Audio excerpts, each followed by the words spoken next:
Nagrereklamo ang mayor ng Alcala, Cagayan dahil hindi raw agad nag-abiso ang Pag-asa na tatamaan sila ng bagyong Ophel. Ang sagot dyan ng Pag-asa sa Frontline Report ni JC Cosico. Naghimutok sa Facebook si Alcala, Cagayan Mayor Tin Antonio. Hindi raw sila sinabihan ng Pag-asa na nagbago ang track ng bagyong Ophel. Direkta raw pala silang tatamaan kaya kargo raw yan ng Pag-asa. Dagdag pa ng mayora, late nag-aabiso ang ahensya. 1:30 PM daw naglandfall sa kalapit nilang bayan ng Bagao ang bagyong Ophel. Pero 2:07 PM pa ito inanunsyo. Bakit daw hindi ito sinabi ng mas maaga? Nanindigan naman ng Pag-asa na hindi sila nagkulang sa paalala. Naglalabas daw sila ng abiso kada 3 oras. Hindi lang din daw dapat pagtuunan ng pansin kung saan tatama ang sentro ng bagyo, kundi pati ang sakop nito.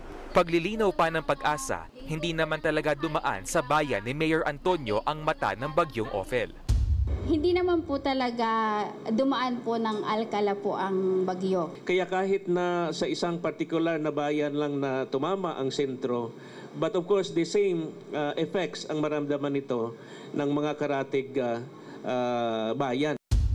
Wala pang pahayag si Mayor Antonio tungkol sa paliwanag ng Pag-asa. Pero nauna nang sinabi ng alkalde na nakahanda naman sila sa bagyo. Katunayan, nagsagawa sila ng preemptive at forced evacuation. Nagbabalita mula sa Frontline, JC Cosico, News 5. Mga kapatid, Cheryl Cosim po, huwag maging huli at maging una sa lahat sa balitaan. Para sa tuloy-tuloy na talakayang sa Frontline, mag-follow at mag-subscribe sa social media pages ng News 5.